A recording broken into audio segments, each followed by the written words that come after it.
Hello दोस्तों, क्या हाल चाल। मैं आपका भाई आतिफ आज लेके आया हूँ आपके लिए एक नई वीडियो। इसमें हम लोग वो सवाल करेंगे जो हमारी 1.2 के यानी प्रश्नावली 1.2 के बाकी रह गए। तो अगर आपने इससे पीछे वाली वीडियो नहीं देखी है तो मैं आपको सजेस्ट करूंगा कि आप इससे पीछे वाली वीडियो एक बार देख के आएं, ताकि आपको इन सवालों को समझने में कोई भी दिक्कत ना हो। पीछे वाली वीडियो में हम लोगों ने अपरिमेय संख्याएं सिद्ध करी थी। इस वाली वीडियो में भी हम लोग जो हमारा सवाल नंबर 3 यानी क्वेश्चन नंबर 3 बाकी है उसे हम लोग क्या करेंगे, सॉल्व करेंगे। तो सवाल नंबर 3 में हमसे क्या बोला गया है कि सिद्ध कीजिए निम्नलिखित संख्याएं अपरिमेय संख्या। यानी 3 सवाल इसके पोर्शन से सवाल में हमें दे के रखे हैं कि एक तो हमारा 1/√2 है, दूसरे में हमें 7√5 और तीसरे में हमें 6 + √2। इन तीनों को अपरिमेय संख्या सिद्ध करना है। तो मैंने आपको बताया था कि अपरिमेय संख्या क्या होती है, कैसे इसे हम सिद्ध करते हैं। तो सवाल नंबर 1 जो है उसे हम लोग सॉल्व करेंगे। क्या है हमारा सवाल नंबर 1? 1/√2। अब मैं आपको दो बातें बताऊंगा, ध्यान से समझना। पहली बात यह है कि इस सवाल को जो हमने दो तरीके सीखे थे हम दोनों से सॉल्व कर सकते हैं। आप चाहें तो इसे पहले वाले तरीके से भी सॉल्व कर लें जिससे हमने क्वेश्चन नंबर 1 करा था, और आप चाहें कि दूसरे वाले तरीके से भी सॉल्व कर सकते हैं जिससे हमने क्वेश्चन नंबर 2 करा था। अगर आप पहला वाला यहाँ पे तरीका यूज करते हैं तो आपका सवाल जाएगा बहुत लंबा। दूसरे वाले से हमें सवाल को आसानी से हल करा जा सकता है। तो यही मेरे कहने का मतलब ये है कि अगर आप अपनी गणित को, अपनी मैथमेटिक्स को अच्छा करना चाहते हैं तो आपको अपने अंदर ये स्किल डेवलप करना पड़ेगी कि किस सवाल को हमें किस तरीके से अटेम्प्ट करना है। अगर आपको सवाल अटेम्प्ट करना आता है कि इस सवाल में हम कौन सा तरीका लगाएं जिससे हमारा टाइम भी बच जाए और हमारा सवाल भी सॉल्व हो जाए, तो ही आपकी मैथमेटिक्स यानी मैथ जो है वो अच्छी हो सकती है। तो मैं इस सवाल को दूसरे तरीके से लगाऊंगा। देखिए क्या करना है, थोड़ा सा आपको माइंड से लाना पड़ेगा। तो यहाँ पे 1 के बटे में √2 देके रखा। अब 1 तो कोई संख्या इतनी बड़ी नहीं है तो हम यहाँ पे घुमा फिरा के हल करें, लेकिन अगर मैं थोड़ा सा दिमाग लगाऊं तो इसे हम कैसे हल कर सकते हैं, तो ध्यान से आप समझना। जैसे मैंने क्या कर दिया, मैंने बोला माना 1/√2 एक परिमेय संख्या है।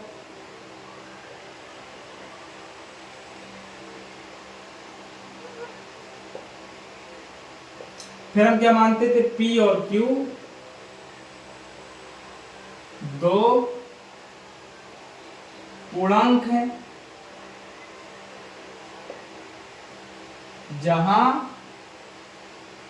Q is not equal to 0।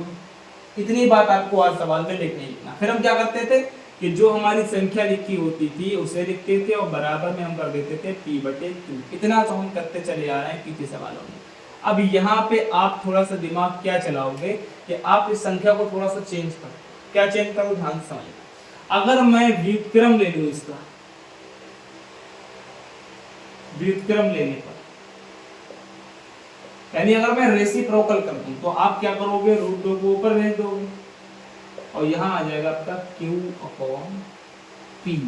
यानी अगर आप एक बात ध्यान में रखो कि अगर 2/3 एक परिमेय संख्या है तो आप 3/2 को भी तो परिमेय संख्या बोलोगे। ये आपको थोड़ा सा चेंजिंग करना। अब मैं क्या करूंगा, मैं बोलूंगा इसे मानूंगा मैं इक्वेशन नंबर 1 यानी समीकरण नंबर 1। तो हम बोलेंगे कि समीकरण 1 से प्राप्त नई संख्या, क्या नई संख्या है,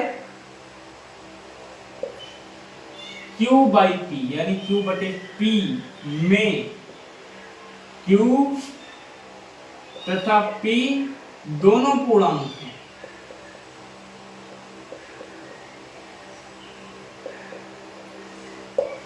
ठीक है, ये हमें लिखना है। तथा Q/P परिमेय संख्या है।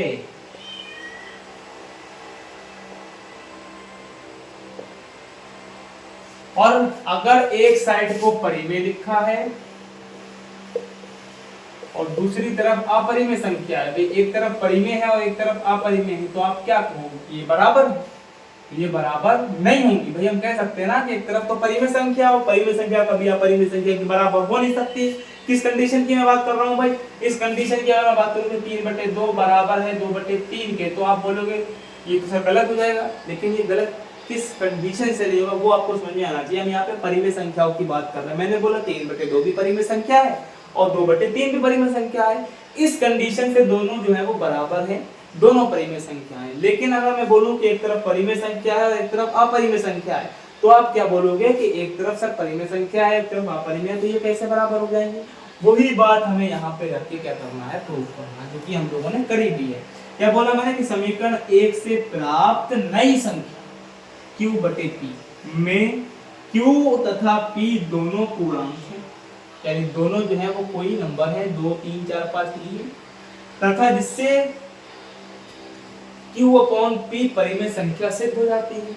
अब यहाँ पे हम लिखेंगे कि √2 is not equal to q/p, यानी √2 बराबर नहीं है q/p के। किस लिहाज से बराबर नहीं है? परिमेय और अपरिमेय के लिहाज से। अतः √2 एक अपरिमेय संख्या।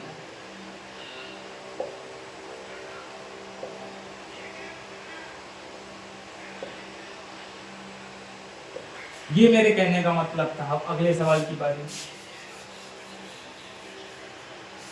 तो अगला सवाल हमारा क्या है? सवाल नंबर 2, 7√5। ये हमारा सवाल नंबर 2 है। तो हमें इसे भी सिद्ध करना है, तो वही तरीका हमारे पास है। माना 7√5 एक परिमेय संख्या है,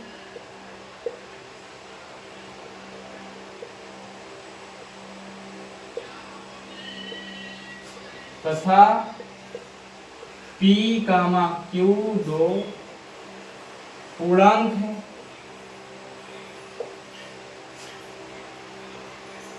जहां q is not equal to 0 है। कितनी बात हमें करना है? अब हमें क्या करना है? वही तरीका हमारे पास है कि 7√5 को एक तरफ रखना है और p/q को एक तरफ रखना है। मैंने एक बात आपको बताई थी कि अगर रूट वाली के संग कोई गिनती है, कोई साथ में नंबर दिख रहा है आपको, तो उसे दूसरी तरफ भेज लो, रूट वाले को बस अकेला कर लो। तो हम क्या करेंगे? 7 को दूसरी तरफ शिफ्ट कर देंगे। ये गुणा में है, इधर आपके p के बटे में आ जाएगा, इधर आपका 7q। इसे मान लो समीकरण नंबर 1। वही हिंदी में लिखना है कि समीकरण 1 से प्राप्त नई संख्या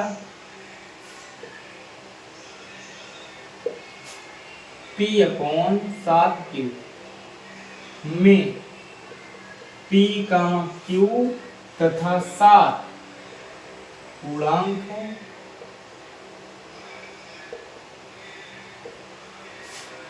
इस कारण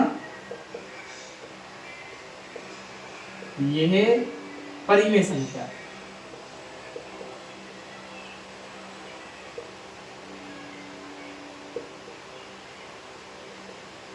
फिर हम लिख सकते हैं कि √5 बराबर नहीं है p/7q।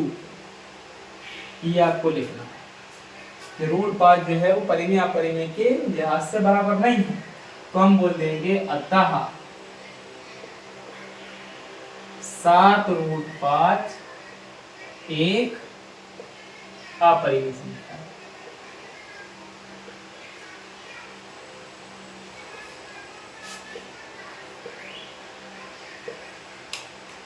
ये भी हमारा प्रूफ हो गया, ये भी हमारा प्रूफ हो गया। अब एक बात यहाँ पे आप और समझ लीजिए कि अगर √5 अपरिमेय संख्या है तो किसी अपरिमेय संख्या की परिमेय संख्या से गुणा करते हैं, ऐसे अपरिमेय गुणा परिमेय बराबर जो संख्या निकल के आती है वो आती है अपरिमेय संख्या। लेकिन उसकी एक कंडीशन है कि दोनों अपरिमेय सेम नहीं होना चाहिए। जैसे दोनों अपरिमेय, यहाँ पर √5 है तो यहाँ √5 नहीं होना चाहिए, तो ये तो आपकी फिर परिमेय बन जाएगी। अलग अलग नंबर होना चाहिए, √5 गुणा 2 ये तरीके से आपकी 2 √5 मिल जाएगी। ये कहने का मतलब। तो इसी के साथ जो है वो हमारी एक्सरसाइज 1.2 यानी 1.2 जो है वो कंप्लीट हो चुकी है और चैप्टर नंबर 1 भी हमारा इसी के साथ जो है वो कंप्लीट हो चुका है। अब हमें अगली वीडियो में जो है वो चैप्टर नंबर 2 जो हमारा पॉलिनोमियल यानी बहुपद है उसे हम लोग को समझना है, उसे हम लोग को सॉल्व करना है। तो जब तक के लिए गुड बाय, मिलते हैं आपसे नेक्स्ट वीडियो में नए कंटेंट और नए तरीकों के साथ। आपको मेरी वीडियो में जो है वो सवाल को समझने का मौका मिलेगा और सवाल को हम लोग अटेम्प्ट कैसे करते हैं ये सीखने को मिलेगा। तो जब तक बने रहिए मेरे साथ, और आपको मेरी वीडियो ये पसंद